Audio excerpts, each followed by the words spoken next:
From National 9 News, this is Nightline with Hugh Remington.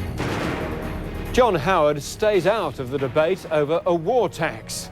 Woman accused of deliberately running down a toddler in his stroller, and claims the Hoddle Street killer gets it easy with weapons found in his cell.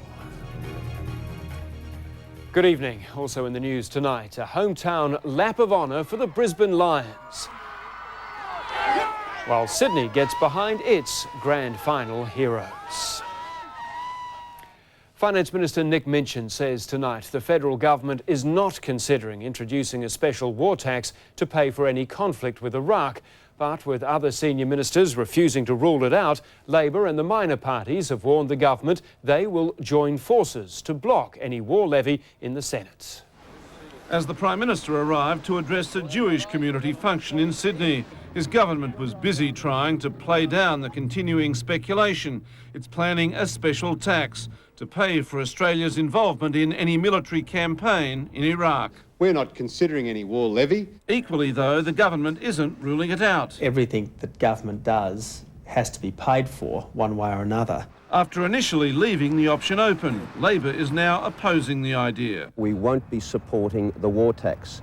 The government hasn't made the case for it. The opposition leader is increasingly sceptical about the government's motives. The reason they need the tax is to patch up their budget deficit. It's got nothing to do with paying for the war. To make matters worse for the government, the Greens and the Democrats have indicated they'll vote against any war tax as well.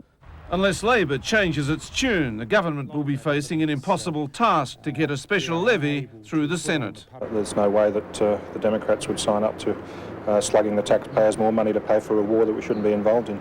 Meantime, American Ambassador Tom Schieffer said the US did not automatically assume Australia would join any conflict in Iraq. Australians will ultimately have to decide what Australians want to do, what is in the best interest of Australia. And Americans understand that, and I think we're prepared for whatever that answer would be. Laurie Wilson reporting for Nightline. Meanwhile, the positional play continues tonight over Iraq. UN weapons inspectors are holding final talks with Iraqi officials tonight in Vienna, with Saddam's men reportedly resisting demands for unrestricted access for the inspectors. Meanwhile, the United States keeps up the pressure. Defence Secretary Donald Rumsfeld slamming Iraq for firing on planes controlling the no-fly zones. The American military has been sitting for years on the until now secret video of Iraqi attempts to shoot their planes down. But as part of US attempts to convince France and Russia to take a hard line in the United Nations against Iraq, they're willing to show, in this case, another unsuccessful attempt by an Iraqi missile to bring down a US plane. It bothers the dickens out of me that American and British air crews are getting fired at day after day after day. The US says Iraq tried to shoot down coalition aircraft 14 times during the past weekend. As they showed pictures of US bombs destroying Iraqi anti-aircraft guns, they denied that this was an attempt to counter skepticism from US allies. America is also showing off its sea power. Now within striking distance of Iraq, the state-of-the-art carrier, the USS Abraham Lincoln. And today it was launching its newest aircraft, the FA-18E Super Hornet. In Vienna, weapons inspectors have told Iraqi officials they expect to be able to go anywhere at any time, including Saddam Hussein's palaces. Those have previously been off limits. It's better to have discussions and detailed discussions here than to have discussions when you arrive. Discussions in the field is not desirable. You want things to be going well then. Now a new voice has joined the debate. Barbara Streisand, a frequent Bush critic, has told an audience at a political fundraiser she finds the president's talk frightening. She also suggested that George Bush's tough anti-Saddam talk was more a political ploy to win votes at an upcoming election for the Houses of Congress. In Los Angeles, Robert Penfold reporting for Nightline.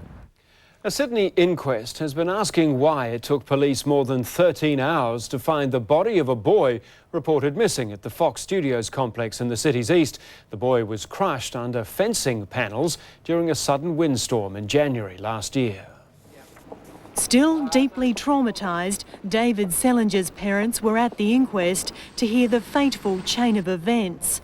The hearing was told how, on the night before his 9th birthday, David went to Fox Studios with his mother, ending up in the show ring where the Sydney Fringe Festival had set up a compound. As David walked a short distance away, a wild storm struck. The young boy hit by falling unsecured fencing stacked against the compound. The scene recreated in a police video. The storm also cut O lines. Police weren't alerted until an hour and a half after David went missing.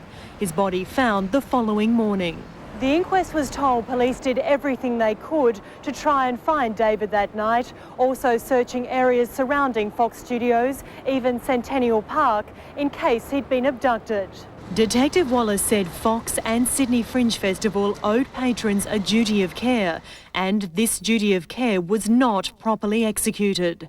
Security officer Justin Gibbons told police he saw the fallen fencing, even placing his foot on it to check it was safe, but unaware David was missing, hadn't closely inspected it.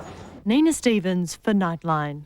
A yacht that overturned off New South Wales a fortnight ago has been placed in dry dock, allowing police their first close-up look. 4 people died, 3 of their bodies never retrieved when the Excalibur lost its keel and capsized. Police will interview the 2 surviving crew members and marine experts, but they also plan to use virtual reality technology to produce 3-dimensional images of the vessel, which we're going to use to try and recreate what happened at sea. A report will then be presented to the coroner.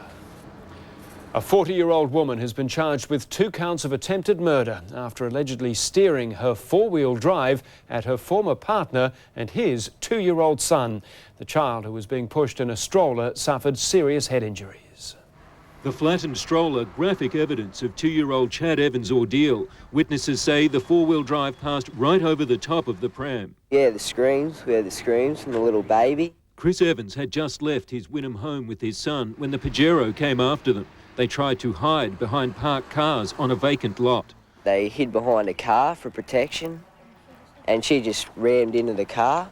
Mr. Evans is certain the driver was his former wife. 2-year-old Chad is his son from a subsequent relationship. Police say it's remarkable the boy survived the impact. The pram was just flattened, and the baby was still in it, crying. And just to see the stroller mangled, it was very upsetting. Father and son were taken to the Mater Hospital, the father in shock but with minor injuries. Initially it was thought the 2-year-old boy hadn't been badly hurt, but by afternoon his condition was listed as serious and he underwent a series of tests for a head injury. The driver has handed herself into police. A woman has been arrested on charges of attempted murder and will be facing the Wynnum Magistrates Court tomorrow morning. Phil Wilmington for Nightline. Prison officials in Victoria have been accused of going soft on one of the country's worst ever mass murderers. Julian Knight killed 7 people and injured another 19, shooting strangers at random in Melbourne's Hoddle Street massacre in 1987. Now, prison officials admit they might have been lenient on Knight after weapons and other unauthorised material were repeatedly found in his high-security cell. Even behind bars, Julian Knight is notorious for all the wrong reasons, constantly being caught with weapons, stolen items such as prison plaids and staff rosters, and hate paraphernalia. The latest find, 2 prison-made blades discovered inside the casings of ordinary pens. He's had a number of searchers turn up material in his possession that he's not entitled to, and yet he still only receives what the officers believe to be a slight slap on the wrist. His last punishment, 7 days in solitary confinement, no TV and limited contact with other prisoners. But officers say that's not enough, claiming management gives Knight an easy ride to avoid his taxpayer-funded trips to court, VCAT and any other forum to contest every request they reject. He's there day in, day out taking action against the Corrections Department.